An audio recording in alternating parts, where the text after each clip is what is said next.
Hello students, I am Shahid Iqbal Khan, अरर high school Surajpura. मैंने इससे पहले वाले क्लास में निश्चित समाकलन पर आधारित कुछ बेसिक प्रश्नों को बनाया था और समझाने का प्रयास किया था। आज मैं निश्चित समाकलन डिफिनेट इंटीग्रेशन पर ही आधारित कुछ सब्स्टिट्यूशन मेथड से प्रश्न लेकर उपस्थित हूँ, जिसका पहला क्वेश्चन नंबर 1, इंटीग्रेशन 0 से 1 x cube under root 1 plus 3 x का पावर 4 dx है। यह सब्स्टिट्यूशन का पहला क्वेश्चन है, डिफिनेट इंटीग्रेशन है, क्योंकि सीमाओं का मान दिया हुआ है, लोअर लिमिट और अपर लिमिट उपलब्ध है। अब यहाँ सबसे पहले हम let 1 plus 3x to the power 4 equal to z कर देंगे। इसमें समाकलन और अवकलन की क्रियाएं साथ साथ चलती हैं। ये रफ वर्क नहीं है, ये पार्ट ऑफ मैथ है। जिस पेज पर हम प्रश्न का उत्तर देंगे एग्जामिनेशन में, एनुअल एग्जामिनेशन में, तो इसको अलग नहीं सॉल्व करना है, उसी पेज पर इसे दो भागों में बांट करके सॉल्व करना है। अब यहाँ d1 upon dx plus 3 dx to the power 4 upon dx equal to dz upon dx और 0 plus 3 multiple 4x cube equal to dz upon dx। चूंकि यहाँ पर इसका 0 हो गया, 3 हो गया, x to the power 4, nx power n-1 सूत्र होता है, 4x का पावर 4-1 और 12x cube x cube dx equal to dz, therefore x cube dx equal to 1/12 dz। अब मैं क्या करूंगा कि यहाँ पर आगे लेकर के चलता हूँ, इंटीग्रेशन 0 से 1 under root 1 plus 3x to the power 4 x cube dx। यहाँ देख लिया जाए, इतना के जगह पर तो मैं z रख दूंगा और x क्यूब dx के जगह पर 1/12 dz होगा। लेकिन यहाँ जब x के रूप में है तो लोअर लिमिट और अपर लिमिट का दूसरा वैल्यू है। जब इसको z के रूप में करेंगे तो इसके वैल्यू में कुछ परिवर्तन हो जाएंगे, या इस पर रखने पर हो भी सकते हैं और नहीं भी हो सकते हैं। किन्हीं किन्हीं प्रश्नों में लिमिट चेंज नहीं होता है। लेट चूंकि सिंस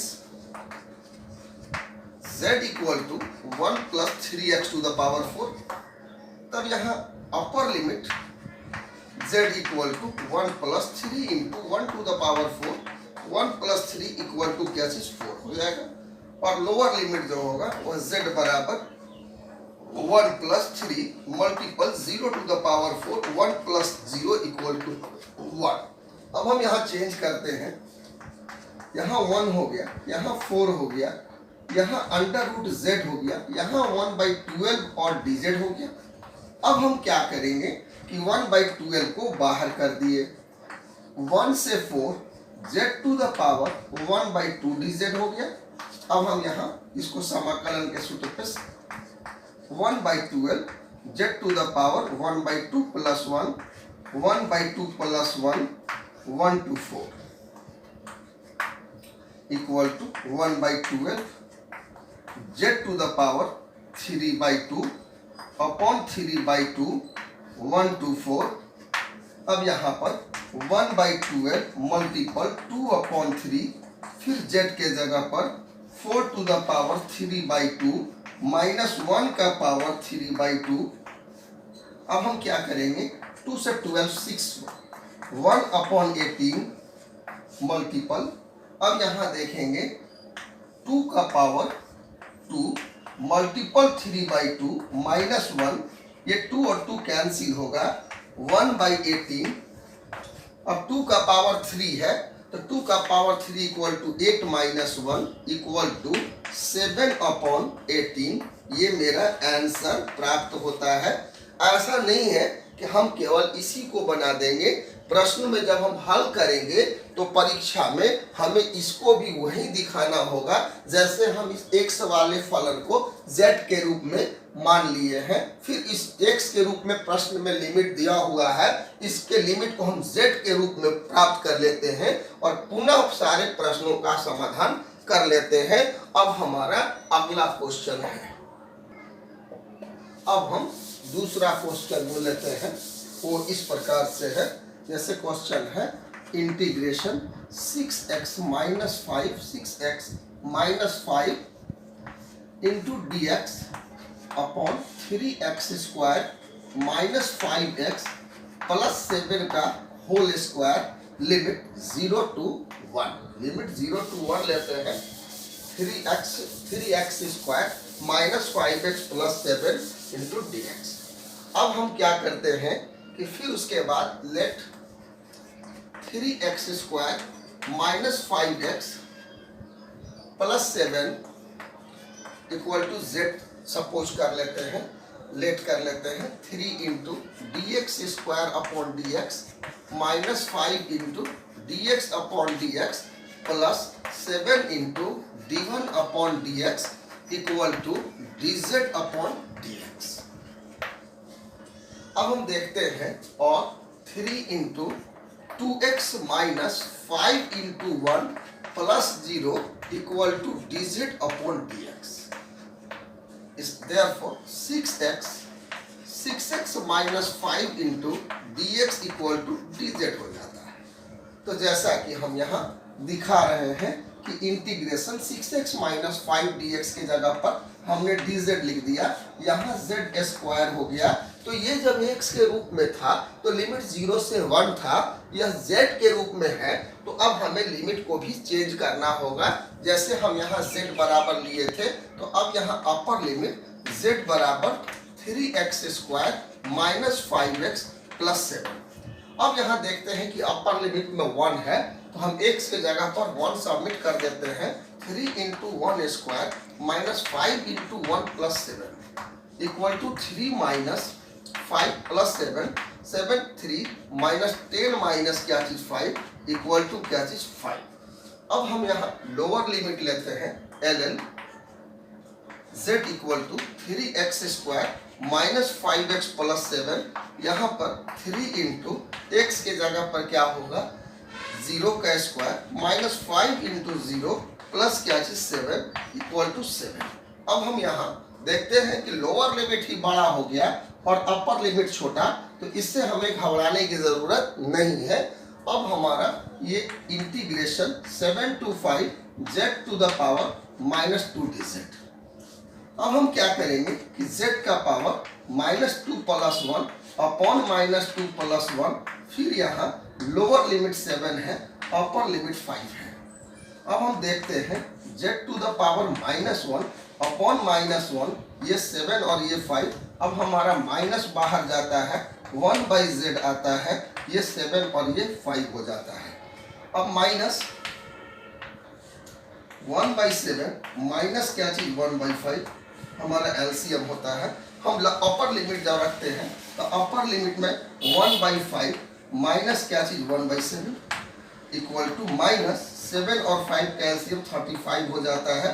यहाँ पर ये 7 होता है, यहाँ माइनस 5 होता है इक्वल टू माइनस 2 अपॉन क्या चीज 35 होता है, माइनस 2 अपॉन 35 हो जाएगा। अब यही हमारा सॉल्यूशन हो जाता है, यही हमारा माइनस 2 अपॉन 35 7। देखिए यहाँ पर 1 बाई 5 हो गया, माइनस 1 बाई 7 हो गया। अब यहाँ 5 और 7 का एलसीएम 35 हो गया। इस प्रकार से यह प्रश्न सॉल्व हो जाता है। अब हम ये दोनों प्रश्न अलजेब्रिक बेस था। अब हम ट्रिगोनोमेट्रिक फंक्शंस के कुछ प्रश्न लेते हैं।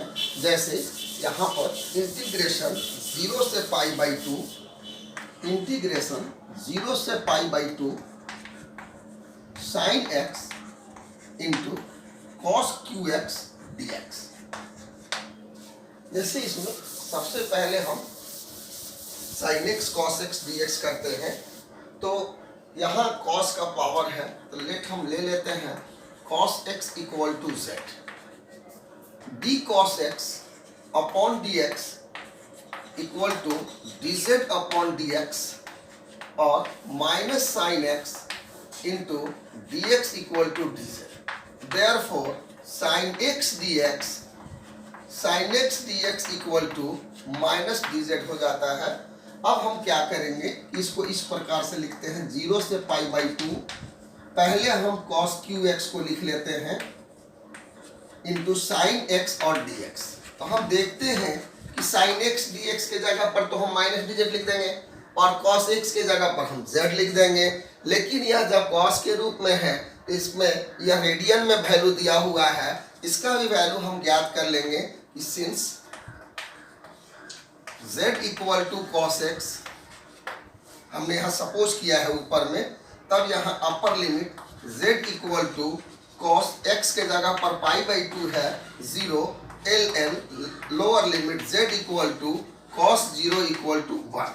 तब हमारा लिमिट होता है लोअर लिमिट 1 अपर लिमिट 0 और फिर cos z का पावर q, इसको हम लिखेंगे माइनस dz। अब हमारा यहाँ माइनस बाहर निकल जाता है 10 z³ dz। अब हम यहाँ पर माइनस z का पावर 3 प्लस 1 अपॉन 3 प्लस 1 ले लेते हैं, 3 प्लस 1 1 से 0। अब यहाँ माइनस 1/4 हो जाएगा। फिर क्या होगा कि z का पावर 4 1 to 0, यहाँ पर माइनस 1/4 हम z के पहले अपर लिमिट 0 का पावर 4 माइनस 1 का power 4 equal to minus 1/4 into minus 1 equal to 1/4 प्राप्त होता है। यही हमारा आंसर हो जाता है। तो हम यह देखते हैं कि इसमें समाकलन की क्रियाएं तो होती ही हैं, साथ साथ डिफरेंशिएशन की भी क्रियाएं करनी पड़ती हैं। उसके बाद जो पूर्व के लिमिट होते हैं उन पर भी चर्चा करके जिस फंक्शन में हम सपोज करते हैं उसी पद के लिए लिमिट को भी हम ज्ञात कर लेते हैं, जिससे हमारी सुविधा हो जाती है और हम आसानी से दिए गए प्रश्नों को हल कर लेते हैं। अब हम फिर अगला क्वेश्चन लेते हैं, इंटीग्रेशन 0 से पाई बाई 2। अगला क्वेश्चन त्रिकोणमिति बेस पर ही लेते हैं। 0 से pi by 2 1 plus sine x whole का power q cos x dx।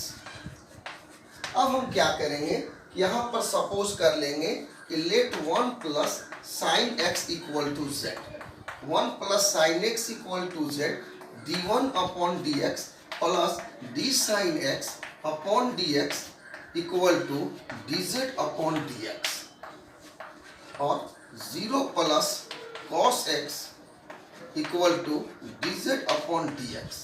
Therefore cos x into dx equal to क्या चीज dz।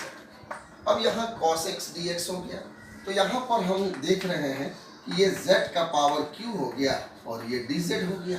अब हम लिमिट को भी कन्वर्ट कर लेंगे कि z equal to 1 plus sine x z equal to 1 plus sine 0 equal to 1 plus 0 equal to 1। Upper limit z equal to 1 plus sine pi by 2 equal to 1 plus 1 equal to 2। अब हमारा limit हो जाता है 1 से 2। अब हम यहाँ क्या करेंगे, z to the power 3 plus 1, 3 plus 1 होता है, ये 1 से 2 होता है equal to z to the power 4 upon 4, 1 से 2 होता है, 1/4 को बाहर कर दिए, 2 का पावर 4 माइनस 1 का पावर 4, यहाँ 1/4, ये 16 माइनस क्या चीज 1 इक्वल टू 15 अपॉन 4। ये भी हमारा आंसर हो सकता है, या फिर हम इसे 3 अपॉन 4 भी लिख सकते हैं। ठीक है, अब हम इस पर फिर अगला क्वेश्चन लेते हैं। जैसे यहाँ अगला क्वेश्चन फिर त्रिकोणमिति बेस से ही लेते हैं, जो इस प्रकार है।